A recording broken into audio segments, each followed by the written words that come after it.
The phone rang at 2:47 a.m., and I knew my life was about to change. Not because I'm psychic or anything dramatic like that. I'm just Finn Harlow, a financial middle manager who's learned that nothing good ever happens after midnight in Minneapolis. Our marriage had been like our Wi-Fi, spotty, mostly password protected, and definitely monitored by someone I didn't trust. "Mr. Harlow?" The voice was rough, distorted, like someone speaking through a cheap voice changer from a spy movie. "We have your wife." I sat up in bed, immediately noticing the cold sheets beside me. Vera's side was empty, but that wasn't unusual. She'd been working late at the PR firm more often lately, or so she claimed. Her absence had become as routine as my morning coffee and twice as bitter. "Who is this?" I asked, though my mind was already racing. The caller knew our landline number, which hardly anyone used anymore. They knew to call me Mr. Harlow, not Finn. They knew Vera wasn't home. "Listen carefully. We want $50,000, cash, no police, no tricks, or your wife disappears permanently." The voice continued with instructions that were oddly specific. They knew I banked at First National on Hennepin Avenue. They knew I had access to our emergency fund. They even knew that Vera drove a silver Lexus and always parked in the third spot from the left in our driveway. "How do I know she's really with you?" I demanded, trying to sound more concerned than suspicious. "She's wearing her blue silk nightgown, the one with the small tear near the left shoulder that she keeps meaning to fix, but never does." My stomach dropped. That detail was accurate, and it wasn't something a random stranger would know, but it also wasn't something only a kidnapper would know. Vera had a habit of mentioning these tiny domestic details to her friends, especially her best friend Lucy Shaw, who collected gossip like some people collected vintage wines. "I want to talk to her. She's unconscious right now. You have until noon tomorrow to get the money. We'll call with drop instructions." The line went silent, and I stared at the phone for a long moment. 22 years of marriage, and this was how Tuesday night became Wednesday morning. I should have been panicking, calling the police, or at least checking to see if Vera's car was really gone. Instead, I walked to the kitchen and made coffee. Call it intuition. Call it the cynicism that comes from 2 decades with someone who treats honesty like a seasonal decoration, something to be displayed when convenient and packed away when it becomes inconvenient. But something about this whole situation felt rehearsed. I grabbed my laptop and pulled up our bank account. The emergency fund showed exactly $53,000, enough to cover the ransom with a small buffer. Convenient. My phone buzzed with a text from an unknown number. "Remember, no police. We're watching." I set the phone down and walked to the front window. Our driveway was empty except for my Honda Civic. Vera's Lexus was gone, just as the caller had implied. But here's the thing about our driveway.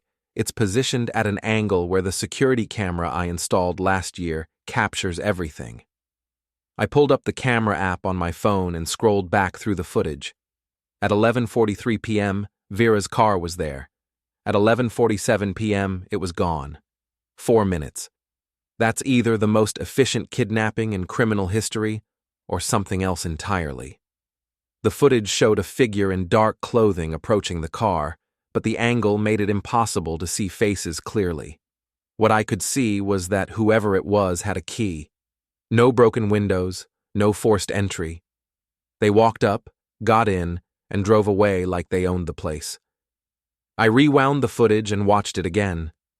Then again. By the 4th viewing, I noticed something that made my coffee taste even more bitter than usual. The figure walked with a familiar gait, a slight favor of the left leg that came from an old tennis injury. An injury I'd driven Vera to the emergency room for 3 years ago. My wife had just been kidnapped by someone who walked exactly like my wife. I closed the laptop and finished my coffee in the dark kitchen, listening to the house settle around me.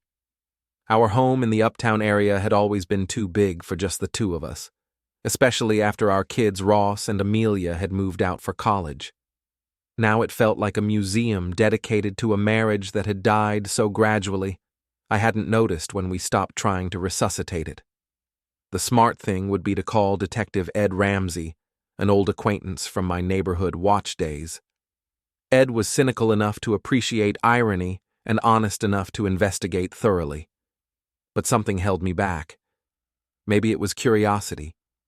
Maybe it was the chance to finally understand what kind of person I'd been sharing a bed with for over 2 decades. Or maybe it was the realization that for the first time in years, I felt genuinely interested in what Vera was going to do next. I went back to bed, but didn't sleep. Instead, I lay there planning. If this was some elaborate test of my devotion, then I was going to pass with flying colors. I was going to be the most devoted husband in the history of marriage. I was going to pay that ransom so fast it would make her head spin, and then I was going to find out exactly what game we were playing. By morning, I had a plan that was either brilliant or completely insane, probably both. I called in sick to work, something I hadn't done in 3 years, and drove to the bank as soon as it opened.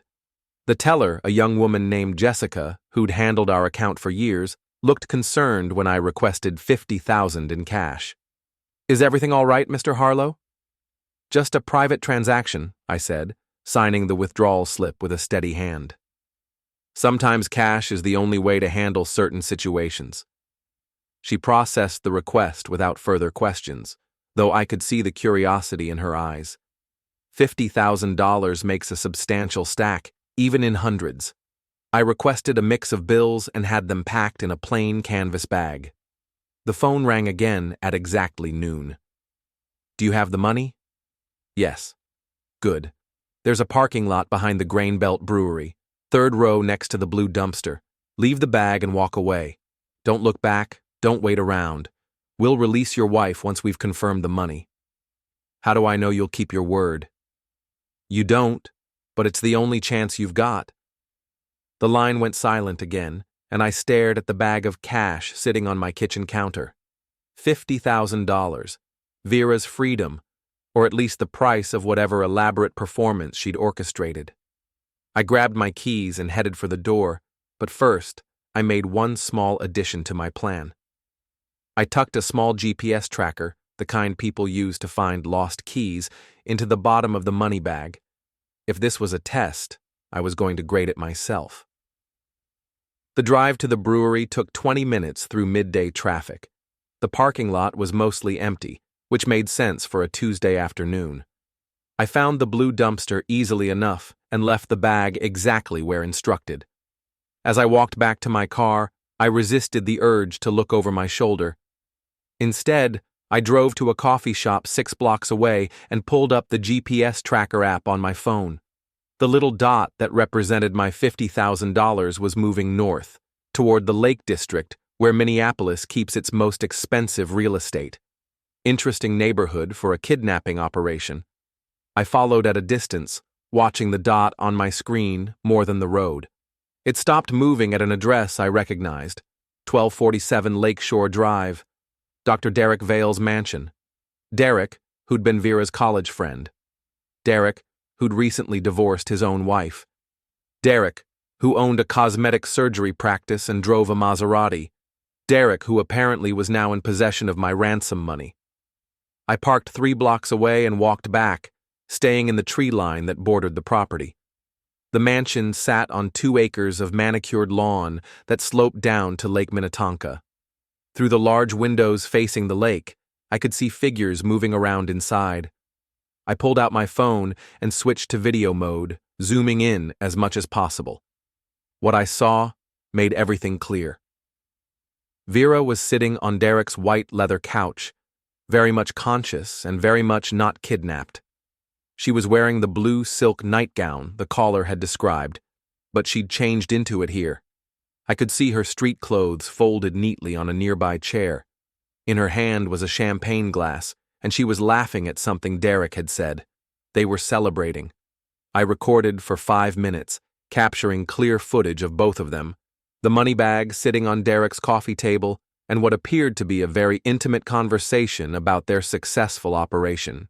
At one point, Vera pulled out her phone and showed Derek something that made them both laugh even harder. Probably my bank account balance. I was so focused on recording that I almost missed the security guard making his rounds. Almost. I saw him just in time to duck behind a large oak tree, but not before he spotted movement in the tree line. "Hey, who's out there?"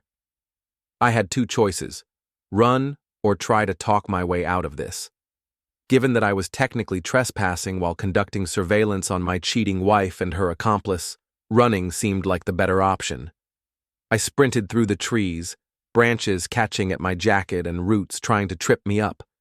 Behind me, I could hear the guard calling for backup on his radio.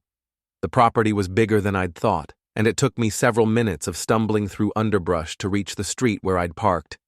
My hands were shaking as I started the car, but not from fear, from anger. Pure, clean, focused anger that felt better than anything I'd experienced in months. Vera wanted to test my devotion? Fine. Test passed. I'd paid the ransom without hesitation, without calling the police, without questioning the instructions. Now it was time for her to take a test of her own. I drove home and sat in my kitchen, staring at the video I'd recorded. The evidence was clear and damning. Vera had faked her own kidnapping, stolen $50,000 from our joint account, and was currently celebrating with her lover. But instead of feeling devastated or betrayed, I felt something unexpected: relief. For months, I'd been questioning my own perceptions, wondering if I was paranoid or imagining the distance between us. Now I had confirmation that my instincts had been correct. My marriage was over, and it had been over for longer than I'd wanted to admit. The question now was what to do about it. I spent the rest of Tuesday afternoon doing something I should have done years ago: investigating my own wife. It's amazing what you can discover about someone when you stop taking their word for everything and start paying attention to patterns. Vera's laptop was password protected, but she'd always been terrible with digital security. Her password was the same combination she used for everything: our anniversary date plus her mother's maiden name. Some people never learn that the most dangerous enemies are the ones who know your habits. Her email history read like a master class in deception. The account I knew about, the one she used for work and family correspondence, was clean and professional. But buried in her browser history, I found evidence of 3 other email accounts I'd never heard of. The first account was mostly shopping and social correspondence with her friends. Nothing particularly damaging, just the usual complaints about marriage, work, and the general disappointments of middle-aged life. Reading it was like eavesdropping on conversations I was never meant to hear, but it painted a picture of someone who viewed our relationship as an obligation rather than a choice. The second account was more interesting. It contained months of correspondence with Derek Vale, dating back to well before his divorce. Their messages started innocently enough: old college friends catching up, sharing memories, commiserating about their respective marriages. But the tone shifted gradually, becoming more intimate and conspiratorial. By March, they were meeting regularly for lunch. By April, the lunches had become dinner dates. By May, Derek was offering to help Vera with her situation, as they called it. The third account was the most revealing. It contained detailed plans for what they called Project Devotion, a comprehensive scheme to test my loyalty while simultaneously draining our joint assets. The plan was sophisticated and cruel in its attention to detail. They'd researched kidnapping procedures, studied ransom demands, and even practiced the phone calls.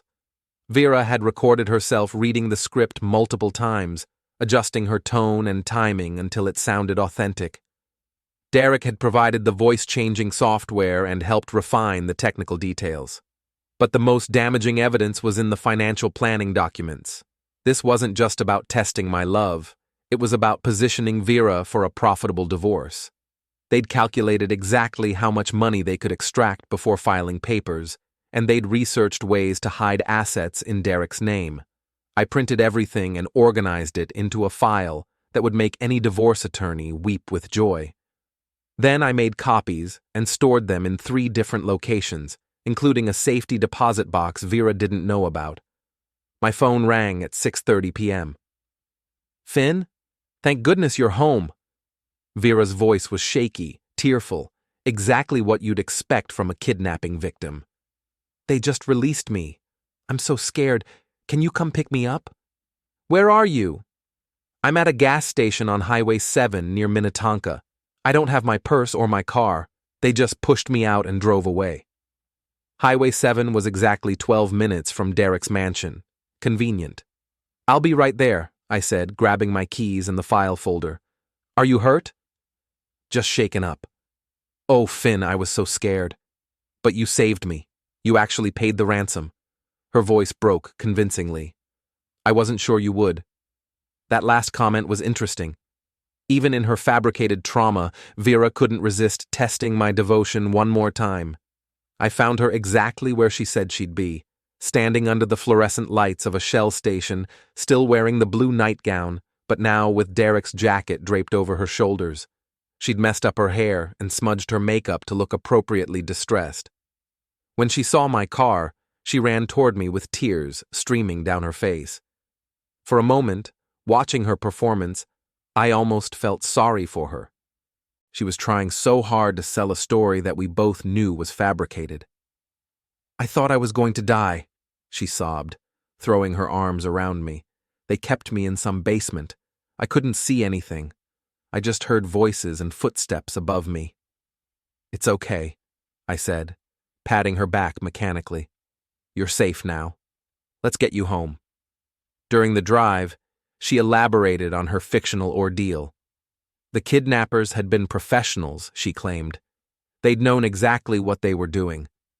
They'd treated her well enough, given her food and water, but she'd been terrified the entire time. Did you really pay the ransom? She asked, her voice small and vulnerable. Of course I did. $50,000. That's our entire emergency fund. You're worth more than money, Vera. She squeezed my hand and started crying again. I love you so much. I know things have been difficult between us lately, but this proves that we still have something worth fighting for. I nodded and made appropriate comforting sounds while mentally rehearsing the conversation we were going to have once we got home. I'd been married to this woman for 22 years, and I was just now seeing her clearly for the first time. Back at the house, Vera immediately went upstairs to shower and change clothes. She claimed she felt contaminated by her ordeal and needed to wash off the experience. What she really needed was to dispose of any evidence that might contradict her story. While she was upstairs, I called my friend Miles Grant. Milo was an IT specialist who'd helped me set up our home security system, and he owed me a favor from when I'd helped him through his own divorce 2 years earlier. I need you to come over, I said when he answered. Tonight, and bring your laptop. What's going on? I'll explain when you get here, just trust me. Milo arrived 30 minutes later, a thin man with prematurely gray hair and the suspicious eyes of someone who'd learned not to trust appearances. He listened without interruption as I explained the situation and showed him the evidence I'd gathered. Jesus, Finn, she really did all this? See for yourself. I showed him the video from Derek's mansion, the email correspondence, and the financial planning documents. Milo whistled low and shook his head. This is some next-level manipulation. What are you going to do? I'm going to give her exactly what she's testing for. Complete, unwavering devotion, right up until the moment I serve her with divorce papers. You want to play along? I want to document everything. Every lie, every manipulation, every detail of their plan. When this goes to court, I want the judge to see exactly who they're dealing with. Milo pulled up the security camera footage on his laptop and enhanced the video quality. With better resolution, we could clearly see Vera's face as she approached her own car on Monday night. We could also see her checking her phone, probably coordinating timing with Derek. This is good evidence, Milo said. But you need more. If they're planning to drain your assets, they're not going to stop with $50,000. What do you suggest? Let them think they're winning. Give them enough rope to hang themselves with. We spent the next hour setting up additional monitoring. Milo installed keystroke logging software on Vera's laptop and phone, ensuring that we'd capture every message, every plan, every detail of their ongoing scheme. "This feels like spying on my own wife," I said as we finished. "No," Milo corrected.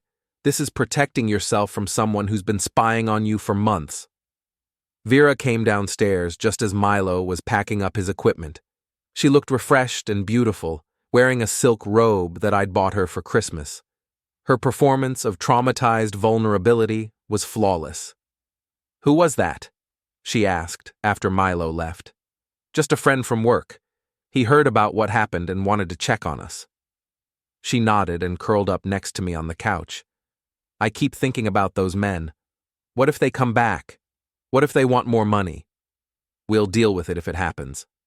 Maybe we should call the police now, file a report." This was interesting. In her emails with Derek, they'd specifically discussed avoiding police involvement. Now she was suggesting it herself, probably to add credibility to her story. "If that's what you want," I said carefully. "Actually, maybe not yet. I'm not ready to relive it all. And what if talking to the police makes them angry? What if they retaliate?" "Whatever you're comfortable with." She spent the next hour describing her fictional trauma in elaborate detail, watching my face carefully for signs of suspicion or disbelief. I gave her exactly what she was looking for: complete acceptance of her story, unwavering support, and absolute devotion to her well-being. By the time we went to bed, I could see the satisfaction in her eyes. Her test was working perfectly.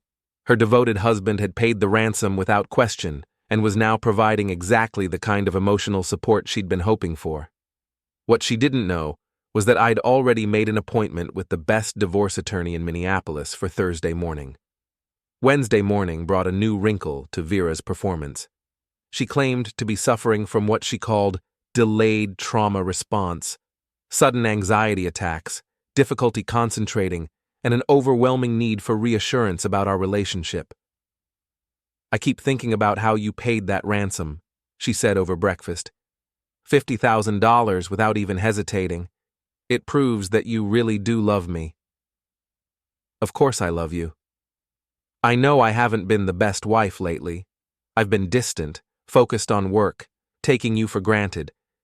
But this experience has shown me what really matters." She reached across the table and took my hand. "I want us to renew our vows. I want to start over, be the couple we used to be." The irony was breathtaking. She was using her own betrayal as the foundation for a deeper commitment. "That sounds wonderful," I said, squeezing her hand. "Really? You're not just saying that?" "Vera, yesterday I thought I might lose you forever. Money doesn't matter. Vows don't matter. What matters is that we're here together." She started crying again, but these tears looked different. For a moment, I thought I saw genuine remorse in her eyes, as if she was questioning her own actions. But then her phone buzzed with a text message, and I saw her face change. The remorse disappeared, replaced by the calculating expression I'd learned to recognize. She was back in performance mode. "I need to call work," she said, standing up quickly. "Let them know I'll be out for a few more days." She went upstairs to make the call, and I used the opportunity to check the keystroke monitoring software. Her text message had been from Derek. "How did it go? Is he suspicious?" Her response was immediate. "Perfect. He's completely convinced. Ready for Phase 2. Phase 2. I pulled up their email correspondence and found the reference. Phase 2 involved Vera claiming ongoing trauma that would require expensive therapy and possibly a long vacation to recover. Derek had offered his cabin in Colorado as a healing retreat, a retreat that would cost another $20,000 from our joint account. I poured myself another cup of coffee and smiled. Let them play their game. Every move they made was digging their hole deeper, and I was documenting every shovelful of dirt. My phone rang, and I recognized the number as Derek's office. "Mr. Harlow? This is Dr. Vale's office. The doctor heard about your wife's recent ordeal and wanted to offer his services. As an old friend, He's concerned about her psychological well-being. That's very thoughtful. Dr. Vale specializes in trauma recovery and thinks he might be able to help. Would you be interested in setting up a consultation? The audacity was impressive. Derek was actually trying to profit professionally from the trauma he'd helped create. I'll discuss it with Vera, I said. I'm sure she'd appreciate hearing from an old friend. After I hung up, I sat in my kitchen and marveled at the complexity of their scheme. They weren't just stealing money, they were creating an entire false narrative that would justify ongoing financial demands while positioning Derek as the hero who helped us through our crisis. It was brilliant, cruel, and absolutely doomed to failure. Because while they'd been planning their elaborate deception, I'd been learning something important about myself. I was much better at playing games than I'd ever realized, and I was about to become a very devoted husband indeed. Thursday morning, I woke up with the clarity that comes from finally understanding the rules of a game you've been losing without knowing you were playing. Vera was still asleep beside me, her face peaceful in the early light filtering through our bedroom windows. Looking at her, I felt something I hadn't experienced in years. Genuine curiosity about what she would do next. My appointment with divorce attorney Margaret Chen was at 9 a.m. I'd chosen her specifically because she had a reputation for handling complex financial cases involving hidden assets and spousal deception. Her office was downtown, which gave me a legitimate excuse to leave the house early. I have some errands to run, I told Vera when she woke up. Banking stuff related to the ransom withdrawal. Want to make sure everything's properly documented. Good thinking, she said, stretching languidly. I'm going to call Derek's office today. Someone mentioned he might be able to help with trauma counseling. The fact that she was pretending Derek's offer was a coincidence rather than a coordinated part of their plan showed just how little respect she had for my intelligence. That sounds helpful, I said, kissing her forehead. Take care of yourself today. Margaret Chen's office occupied the 32nd floor of the IDS tower, with floor-to-ceiling windows that offered a commanding view of the Minneapolis skyline. Chen herself was a small woman with sharp eyes and an expression that suggested she'd heard every possible variation of marital betrayal. Mr. Harlow, she said, gesturing to a chair across from her massive desk. Your message mentioned urgency regarding asset protection. I laid out the entire situation, starting with Monday night's ransom call and ending with the evidence I'd gathered. Chen listened without interruption, occasionally making notes on a legal pad. This is quite comprehensive, she said when I finished. Your wife has essentially confessed to fraud in writing, and you have video evidence of the conspiracy. But I have to ask, why haven't you confronted her directly? Because I want to see how far they're willing to go, and I want to make sure I have enough evidence to protect myself in divorce proceedings. Chen nodded approvingly. Smart approach. Emotional confrontations rarely serve the injured party's interests. What's your timeline? I want to file papers as soon as possible, but I need to secure our assets first. If they're planning additional thefts, I want to limit their access. We can freeze the joint accounts immediately and establish a separate account in your name only. Minnesota is a no-fault divorce state, but financial misconduct is still relevant for asset division. We spent the next hour setting up protective measures. Chen would file the initial paperwork, but hold off on serving Vera until I gave the word. In the meantime, we'd monitor their activities and document everything. One more thing, Chen said as I prepared to leave. Are you prepared for this to get ugly? People who are capable of elaborate deception rarely go quietly when they're exposed. I'm counting on it getting ugly, I said. That's when people make mistakes. I left Chen's office feeling more optimistic than I had in months. For the first time in my marriage, I was operating from a position of knowledge rather than assumption. My phone buzzed with a text from Vera. Derek can see me this afternoon. He's being so kind about everything. I texted back, That's wonderful. I'm glad you have support. Instead of going straight home, I drove to Milo's apartment. I needed his help with the next phase of my own plan. Milo lived in a converted warehouse in the North Loop, surrounded by computers, gaming equipment, and the general chaos of someone who'd given up on traditional domestic arrangements.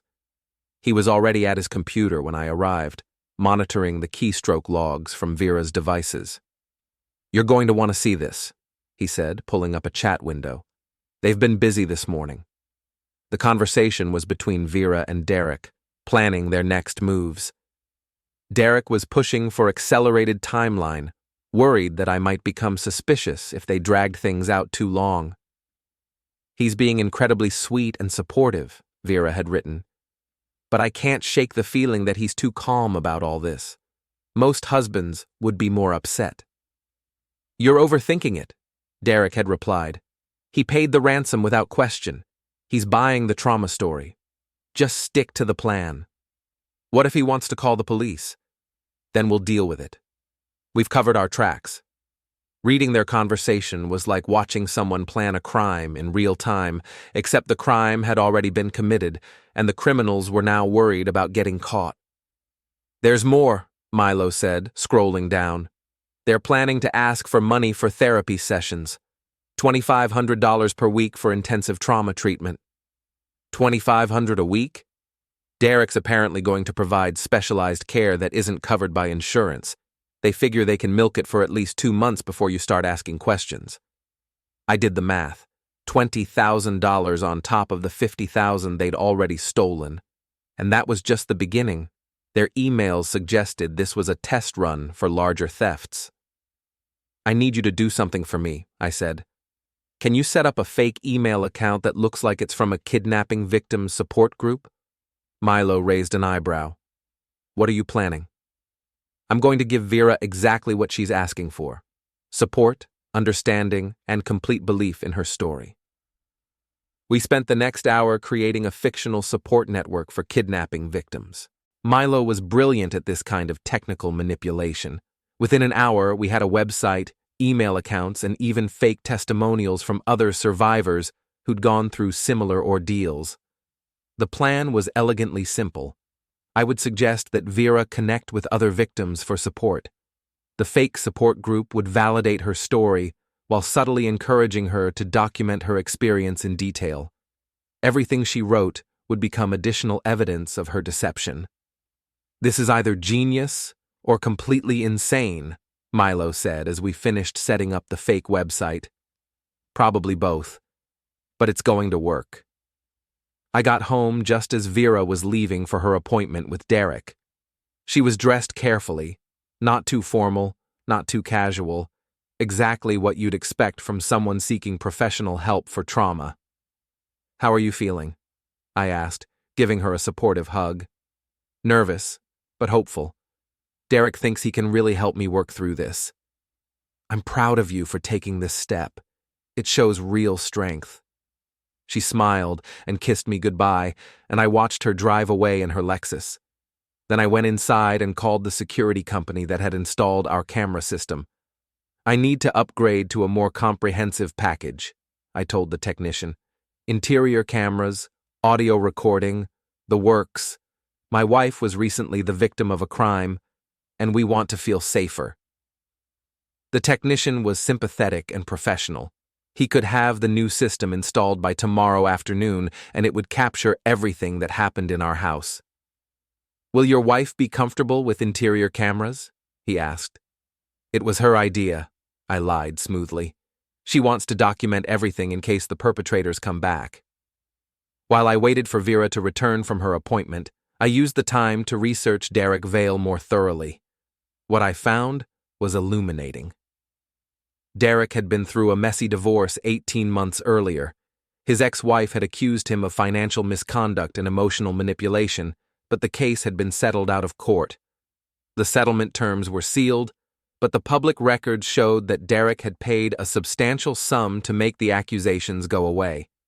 There were also complaints filed with the state medical board about inappropriate relationships with patients, though none had resulted in formal sanctions. The pattern was clear. Derek was someone who used his professional position to exploit vulnerable people. My phone rang at 4 p.m. "Finn?" Vera's voice was shaky again. "Can you come pick me up? I'm at Derek's office, and I'm feeling really overwhelmed. Of course. Are you okay? The session was intense. Derek helped me remember some details about the kidnapping that I'd blocked out. It's bringing up a lot of emotions.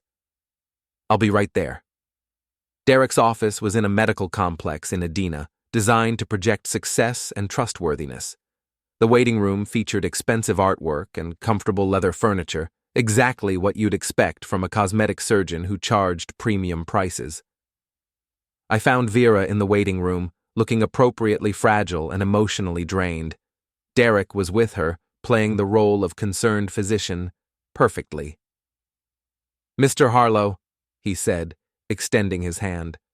"I'm Derek Vale. I'm so sorry about what your wife has been through. Thank you for helping her. Vera is very strong, but this kind of trauma requires specialized treatment.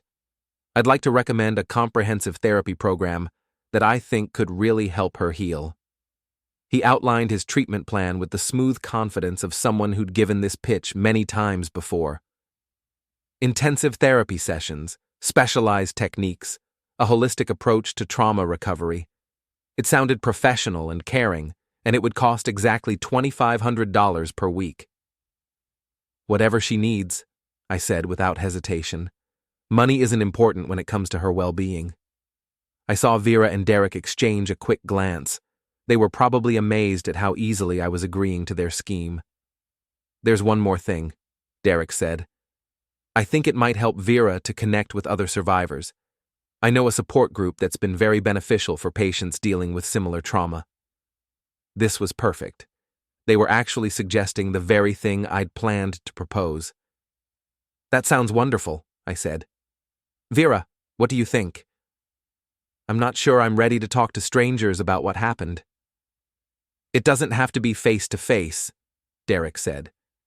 "There are online communities where survivors share their experiences anonymously. Sometimes writing about trauma can be very therapeutic." "I could help you find some resources," I offered, "if you're interested."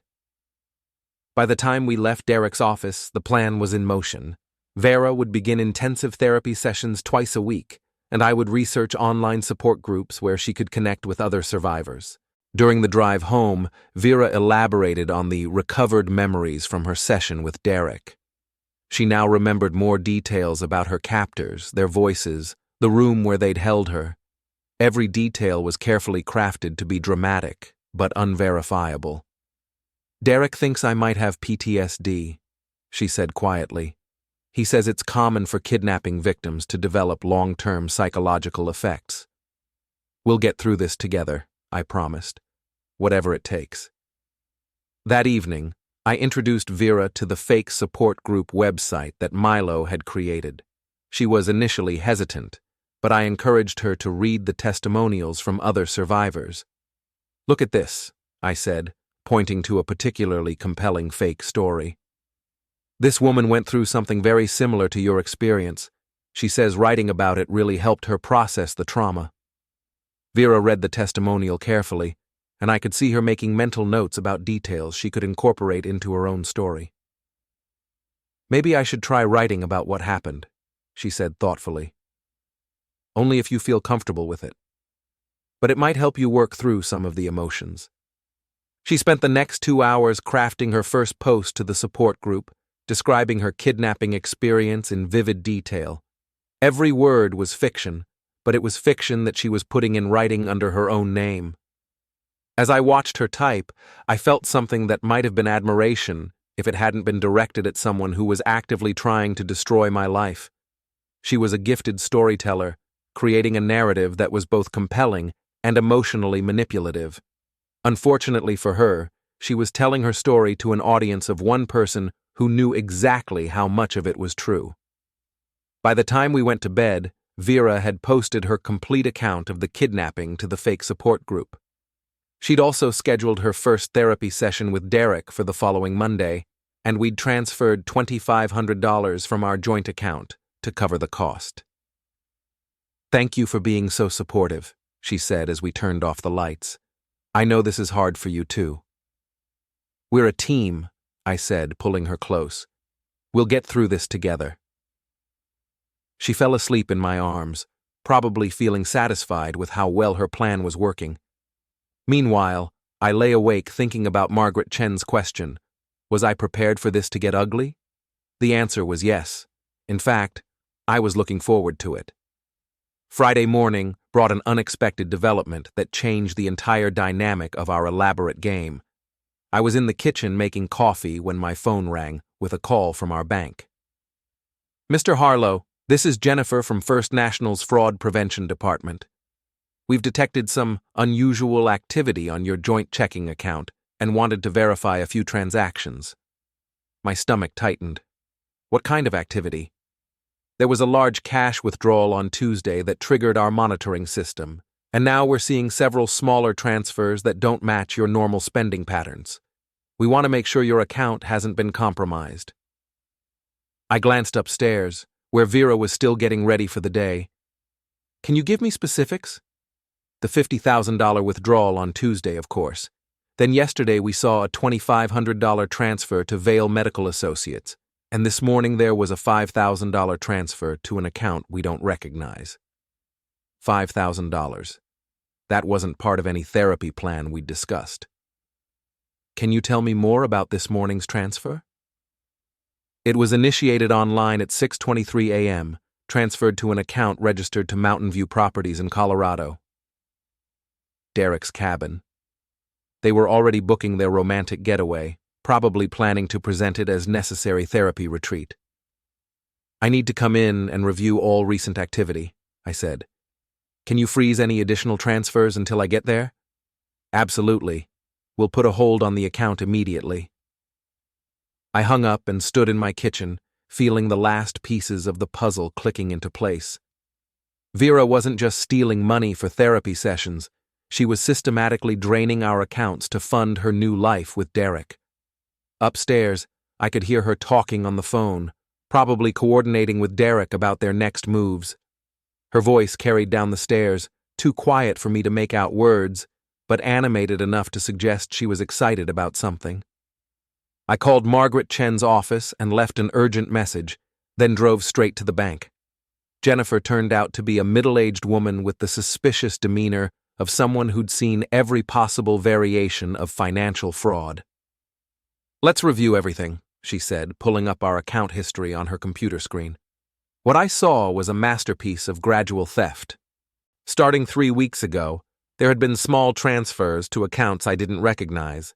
$50 here, $100 there, amounts small enough to avoid triggering automatic alerts, but large enough to add up over time.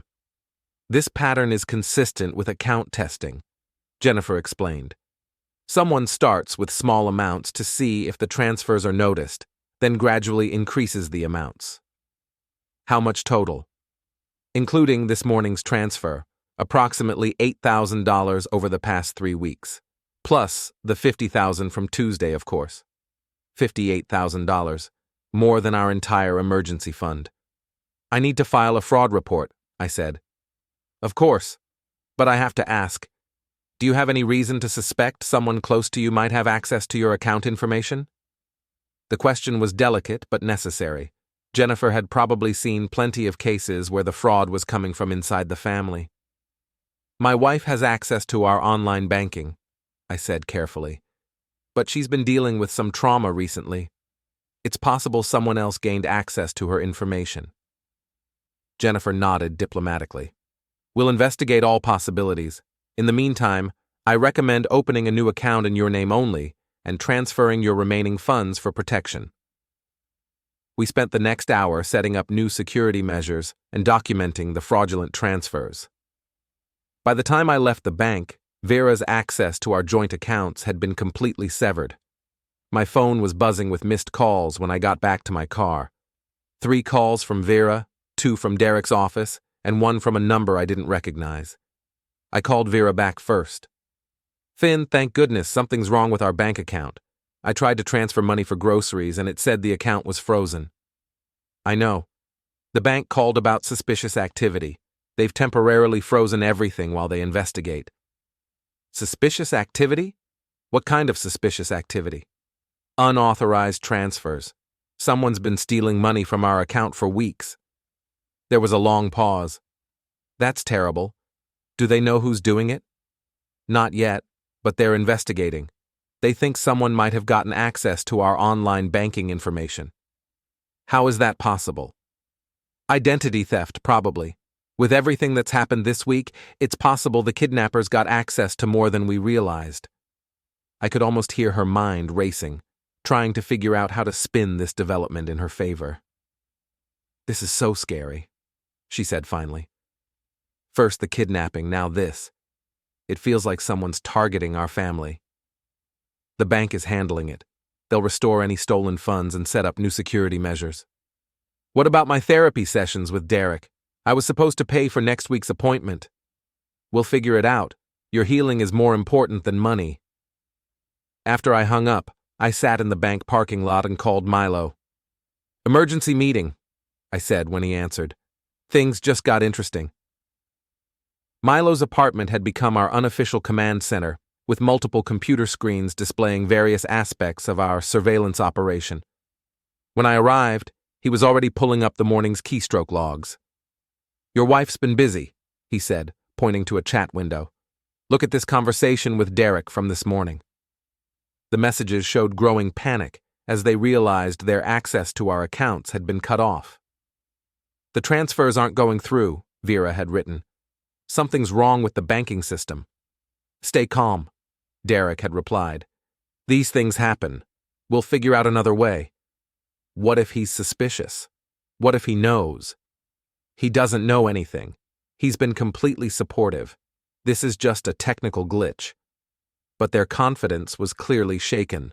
The next series of messages showed them scrambling to come up with alternative funding sources for their scheme. They're planning to ask you for cash, Milo said, scrolling down to more recent messages. Derek's going to claim that his office can't wait for the banking issues to be resolved. Perfect. Let them ask. You're going to give them cash? I'm going to give them exactly what they deserve. I spent the rest of the afternoon setting up the next phase of my plan. If Vera and Derek wanted cash, they were going to get it, but not in the way they expected. Margaret Chen called back around 4 p.m. with an update on the legal preparations. We've filed all the preliminary paperwork, she said. The divorce petition is ready to serve whenever you give the word. I've also prepared a motion for emergency asset protection based on the financial fraud. How long before we can proceed? Whenever you're ready. But I recommend waiting until you have maximum evidence of their ongoing conspiracy.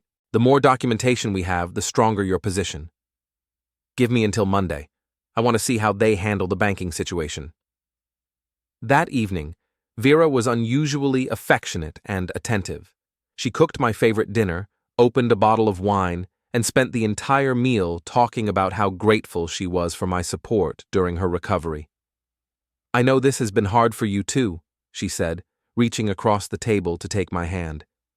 Dealing with my trauma, the financial stress, all the uncertainty. You've been amazing. We're partners, I said. That's what marriage means. I love you so much. I feel like we're closer now than we've been in years. The irony was staggering. She was using her own betrayal as the foundation for renewed intimacy. After dinner, she brought up the banking situation again. Derek called this afternoon. He's concerned about interrupting my therapy while we wait for the bank to sort everything out. What did he suggest? He's willing to continue the sessions and let us pay when the accounts are unfrozen, but his office manager is being difficult about it. I could pay cash if necessary. Really, that would be wonderful. He thinks consistency is really important for my recovery. How much does he need? Just enough to cover the next few sessions. Maybe $5,000? $5,000. Exactly the amount they'd tried to transfer to the Colorado cabin rental. I can get that from the bank tomorrow, I said. Your healing is worth more than money. She practically glowed with satisfaction.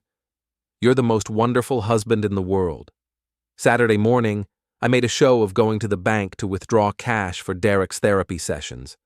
What I actually did was visit a novelty shop that specialized in realistic prop money for movies and theater productions.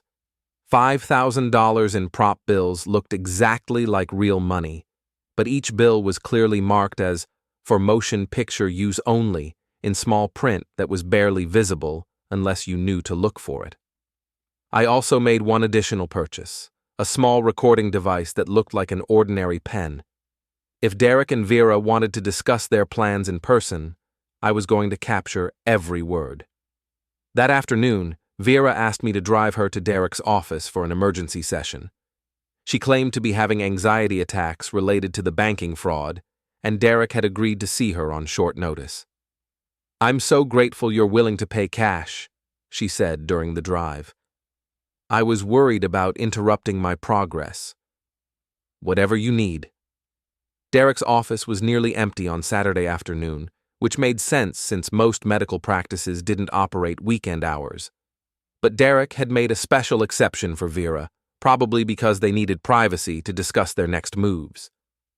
"Mr. Harlow," Derek said when we arrived, "I appreciate your flexibility with the payment situation. Financial stress can really complicate trauma recovery. Vera's well-being is my priority." I handed him an envelope containing the prop money, along with the recording pen clipped to the outside. "This should cover the next few sessions." Derek took the envelope without examining the contents closely. "Perfect. Vera, shall we get started?" "Actually," I said, "I have some errands to run. Would it be okay if I picked her up in 2 hours?" "Of course." I left them alone with the recording device and drove to a coffee shop 6 blocks away. If they were planning to discuss their conspiracy, now would be the perfect opportunity. 2 hours later, I returned to find them both in Derek's office, looking relaxed and confident. The recording pen was exactly where I'd left it, clipped to the envelope that had contained the prop money. "How was the session?" I asked Vera as we walked to the car. "Very helpful. Derek thinks I'm making real progress."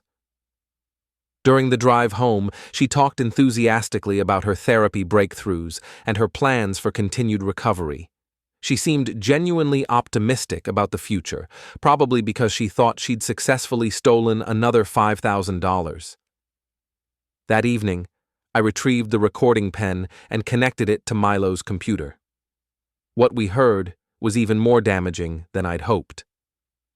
The conversation started professionally enough, with Derek asking about Vera's emotional state and stress levels. But within minutes, they were discussing their real agenda. "He's being incredibly cooperative," Vera said, almost suspiciously so. "Some people just want to believe the best about their spouses," Derek replied. "It makes them easy to manipulate. I feel bad sometimes. He really does love me. Don't get sentimental now. We've come too far to back out." They discussed their plans for the Colorado trip, their timeline for additional thefts, and their strategy for eventually filing for divorce once they'd extracted maximum assets. "The prop money was a nice touch," Derek said at one point. "Very realistic." My heart stopped. They knew.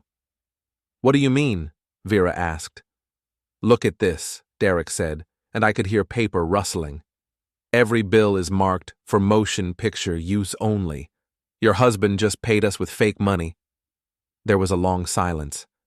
"He knows," Vera said finally, her voice barely a whisper. "He knows everything. The question is, what are we going to do about it?" The recording captured another 20 minutes of conversation as they realized the scope of their exposure and began planning damage control. They knew about the bank fraud investigation. They suspected their communications were being monitored. They understood that their entire scheme was unraveling, but instead of panic, their conversation turned strategic.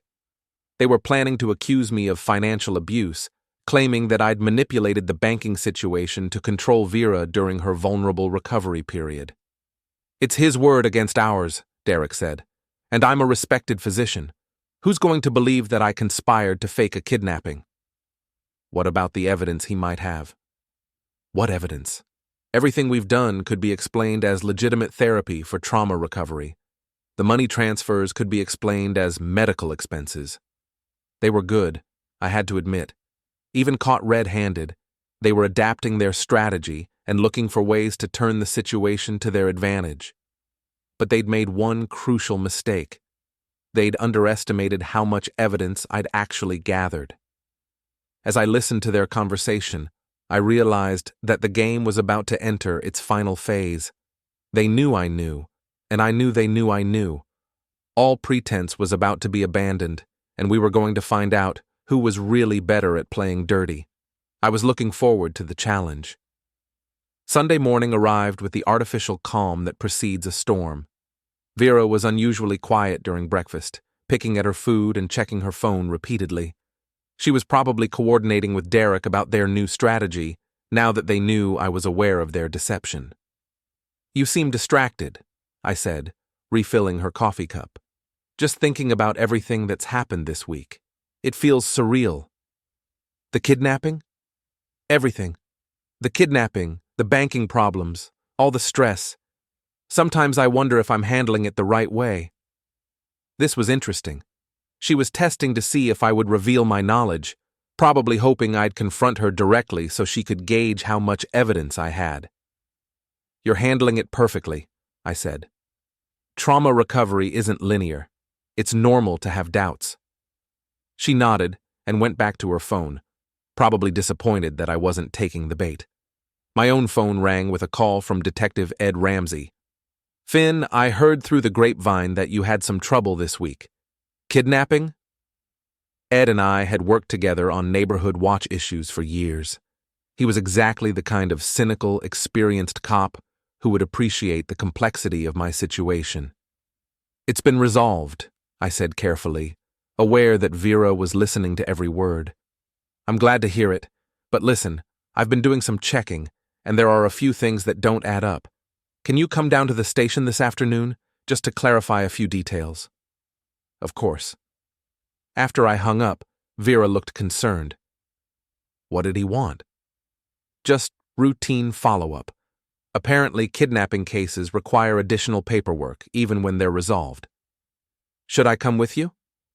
He specifically asked to speak with me alone first. Something about witness contamination procedures.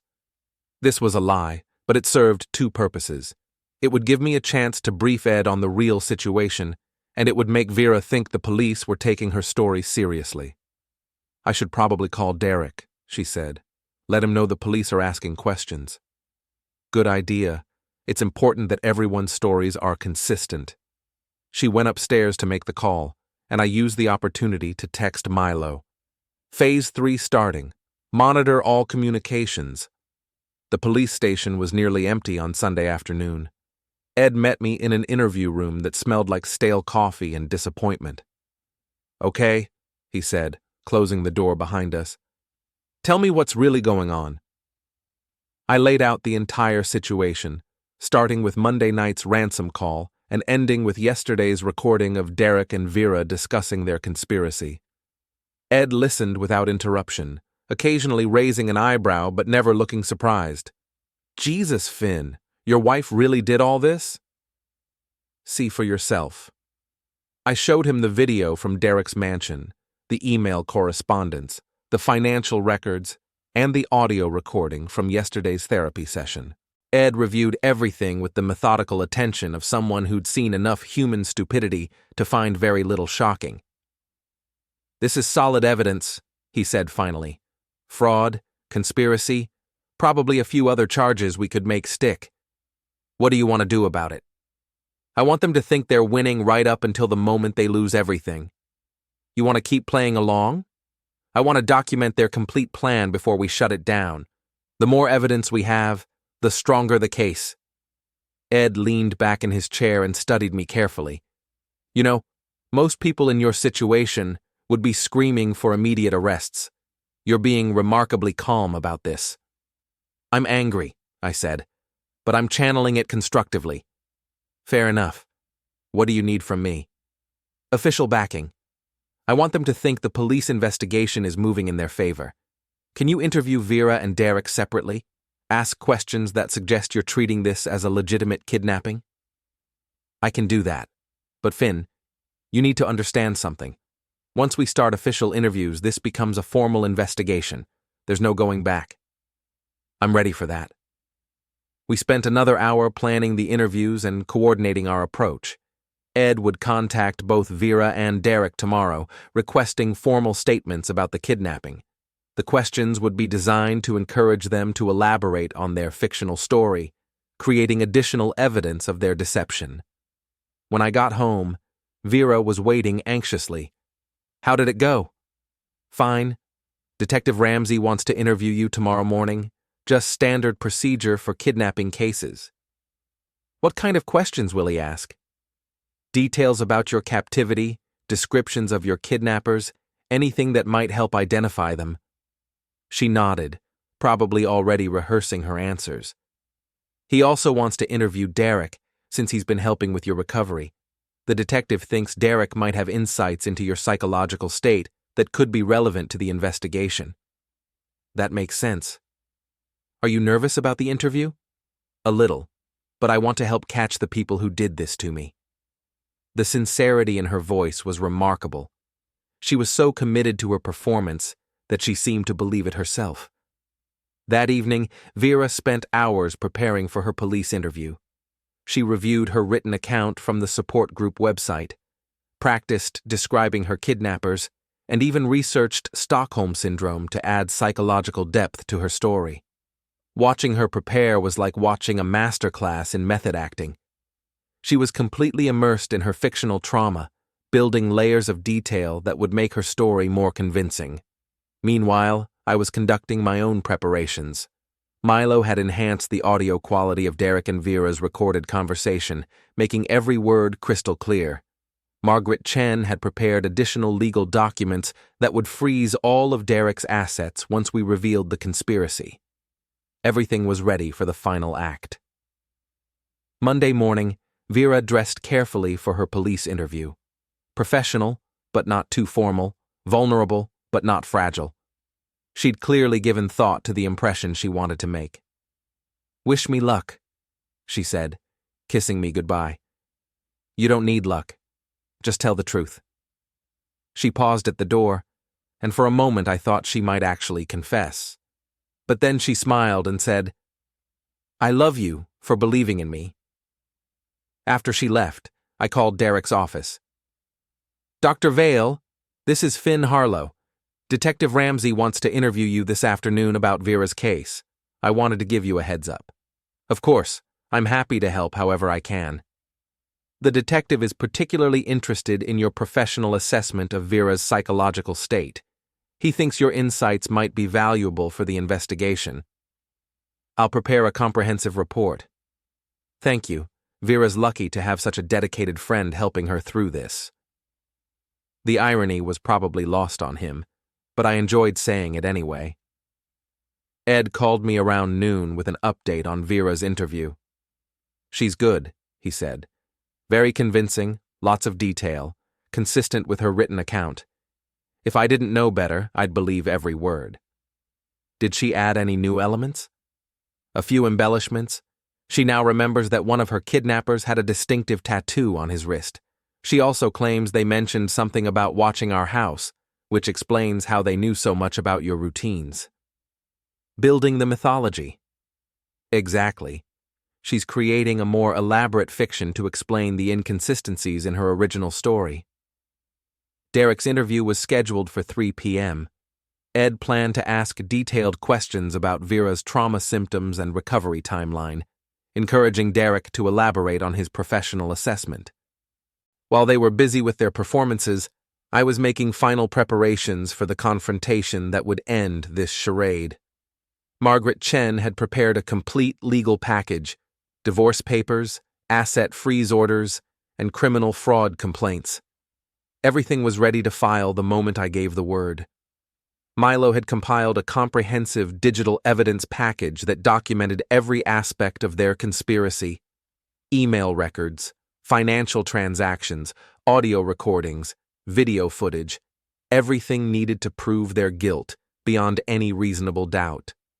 The fake support group website had collected additional written confessions from Vera as she elaborated on her fictional trauma. Every post she'd made was a detailed admission of fraud, written in her own words under her own name. By the time Derek's interview concluded, We had enough evidence to destroy both of them completely. Ed called me at 5 p.m. Derek's interview was even more interesting than your wife's, he said. He provided a detailed psychological profile of kidnapping victims and explained how Vera's symptoms were consistent with severe trauma. Professional opinion to support her story. Right. But here's the interesting part. He also volunteered information we didn't ask for. He mentioned that Vera might need extended therapy, possibly including residential treatment at a specialized facility. Let me guess, he knows just the place. His colleague operates a trauma recovery center in Colorado, very exclusive, very expensive. The final piece of their plan was falling into place. They were setting up justification for Vera to disappear to Colorado for extended treatment, funded by our remaining assets. When are you planning to end this? Ed asked. Tomorrow. I want to let them think the police interviews went perfectly. Let them get confident about their next moves. What's the plan? I'm going to give them exactly what they want. Complete trust, unlimited financial support, and absolute belief in their story. And then? I'm going to serve divorce papers at Derek's office, in front of both of them, with you there to arrest them for fraud. That's going to be quite a scene. I'm counting on it. That evening, Vera was euphoric about her police interview. Detective Ramsey was so understanding, she said. He really listened to everything I told him. I think he's going to catch the people who did this. I'm proud of you for being so brave. Derek's interview went well, too. The detective was very interested in his professional assessment. What did Derek tell him? That I'm showing signs of severe trauma and will need extended therapy. He's recommending a specialized treatment program. Whatever you need. It would be expensive, and I'd have to go away for a while. How long? Maybe a month. There's a facility in Colorado that Derek thinks would be perfect. If that's what it takes for you to heal, then that's what we'll do. She hugged me tightly, probably thinking about how perfectly everything was working out for her. What she didn't know was that tomorrow would bring the end of her elaborate performance and the beginning of consequences she hadn't planned for. I was almost looking forward to seeing her face when she realized that sometimes the devoted husband wins the game. Tuesday morning dawned clear and cold, the kind of Minneapolis October day that reminds you winter is coming whether you're ready or not. I woke up feeling remarkably calm for someone about to detonate his entire life. Vera was still sleeping beside me, probably dreaming about Colorado mountains and stolen money. I made coffee and sat in my kitchen, reviewing the timeline one final time. At 9 a.m., Margaret Chen would file the divorce papers and asset freeze orders. At 10 a.m., Detective Ramsey would obtain arrest warrants for fraud and conspiracy. At 11 a.m., I would arrive at Derek's office for what Vera thought was a supportive consultation about her treatment options. By noon, it would all be over. My phone buzzed with a text from Milo. All systems ready. Recording equipment in place. This is going to be epic. Milo had spent yesterday evening setting up surveillance equipment in Derek's office building. Technically, this was probably illegal, but Ed had assured me that any evidence gathered would be admissible given the ongoing fraud investigation. Vera woke up around 7:30, stretching languidly and smiling at me with what appeared to be genuine affection. "Good morning, devoted husband," she said, kissing my cheek. "Good morning, traumatized wife." She laughed, apparently thinking this was a playful reference to her recovery process rather than a sarcastic commentary on her performance. "I'm meeting with Derek this morning to finalize the Colorado treatment plan," she said. "Do you want to come? He'd like to discuss the financial arrangements with both of us." "Of course. I want to understand exactly what you'll be going through. You're amazing. Most husbands would be resentful about the cost and the time away. Most husbands don't love their wives as much as I love you." The words tasted like ash in my mouth, but they had the desired effect. Vera beamed with satisfaction, probably thinking about how easy it was going to be to manipulate me into funding her escape plan. She spent an hour getting ready, choosing her outfit carefully, professional but vulnerable, Expensive, but not ostentatious. She was dressing for the role of grateful patient seeking help from a trusted physician. "How do I look?" she asked, modeling a navy blue dress that I'd bought her for our anniversary 2 years ago. "Beautiful. Derek's lucky to have such an attractive patient." She laughed again, missing the edge in my voice completely. We drove to Derek's office in separate cars, supposedly because Vera had errands to run afterward. In reality, she probably wanted the flexibility to flee quickly if anything went wrong. Derek's office was busier than usual for a Tuesday morning, which worked in our favor. More witnesses for what was about to unfold. "Mr. and Mrs. Harlow," Derek said when we arrived, playing his role perfectly. "Thank you for coming in. I've prepared a comprehensive treatment plan that I think will really help Vera's recovery." His office was exactly what you'd expect from a successful cosmetic surgeon: expensive furniture, medical diplomas, before and after photos of satisfied patients, everything designed to project competence and trustworthiness. "Please sit down," Derek said, gesturing to chairs across from his desk. "Let me walk you through the program." He launched into a detailed presentation about the Colorado treatment facility, complete with brochures and testimonials from other patients. The program was comprehensive, he explained, combining traditional therapy with innovative techniques for trauma recovery. "The cost is significant," he admitted, "but the results speak for themselves." "How significant?" I asked. $35,000 for the full program? That includes housing, meals, and intensive one-on-one therapy?" $35,000. Combined with the money they'd already stolen, that would drain our accounts completely. "It sounds perfect," I said. "When can Vera start?" "As soon as this week, if you're ready to move forward." "We're ready." Derek and Vera exchanged a look of triumph. They thought they'd won.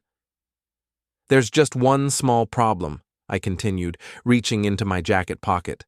"I'm not actually going to pay for any of this." I pulled out a manila envelope and placed it on Derek's desk. "What's that?" Vera asked, her voice suddenly uncertain. "Divorce papers, and fraud charges, and arrest warrants." The color drained from both their faces as they realized what was happening. "I don't understand," Vera said weakly. "Sure you do. You understand perfectly. You faked your own kidnapping, stole $58,000 from our accounts, and tried to manipulate me into funding your escape with your lover." Derek stood up quickly, probably thinking about running. But Detective Ramsey chose that moment to enter the office, followed by 2 uniformed officers. "Dr. Derek Vale and Mrs. Vera Harlow," Ed said formally. "You're under arrest for conspiracy to commit fraud, theft, and filing false police reports." What followed was chaos. Vera started crying, claiming she didn't understand what was happening. Derek demanded to see a lawyer. The uniformed officers began reading rights and applying handcuffs. "Finn, please," Vera begged as they led her away. "You don't understand. I was traumatized. I wasn't thinking clearly."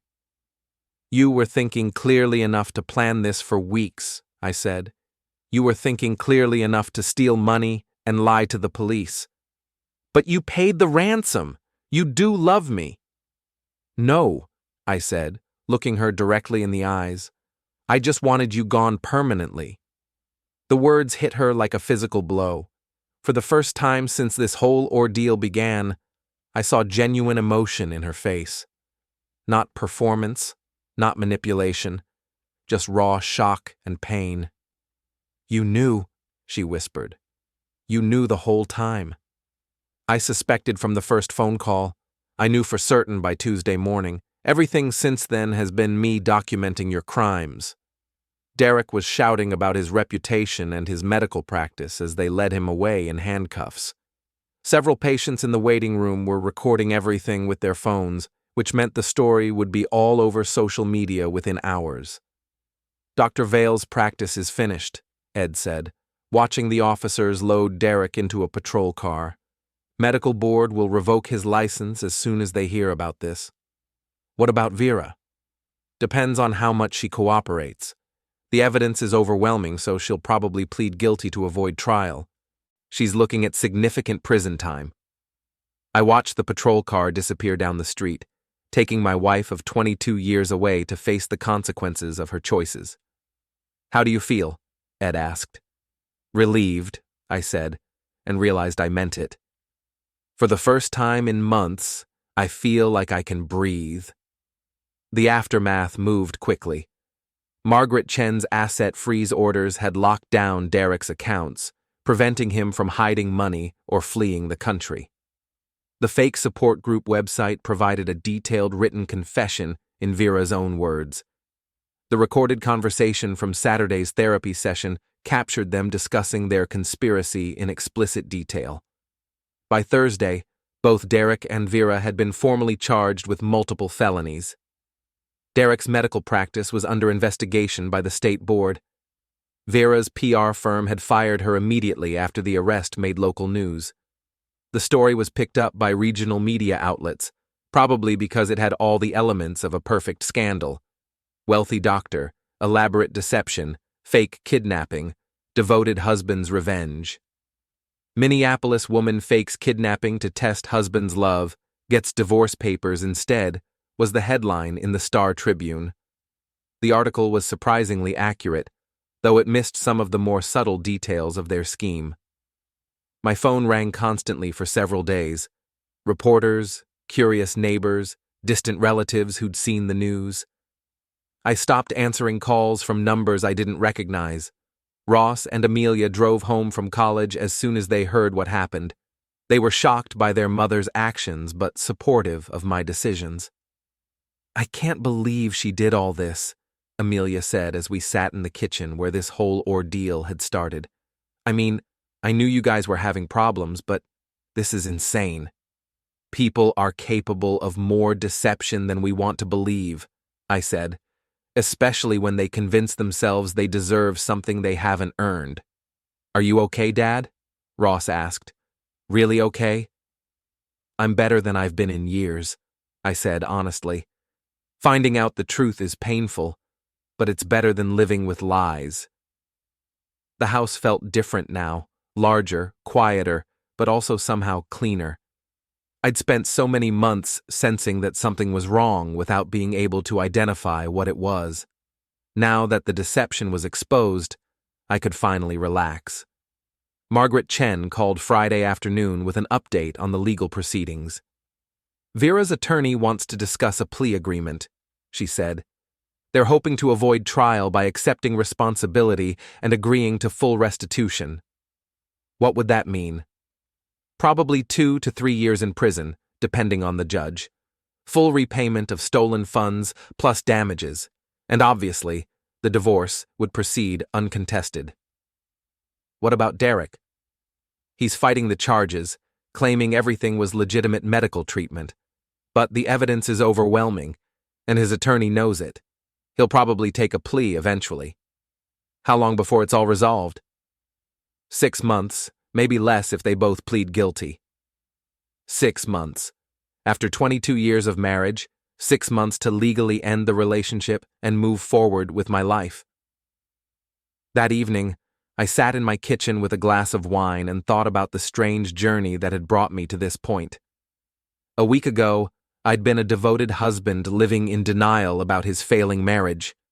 Now I was a single man planning a new life.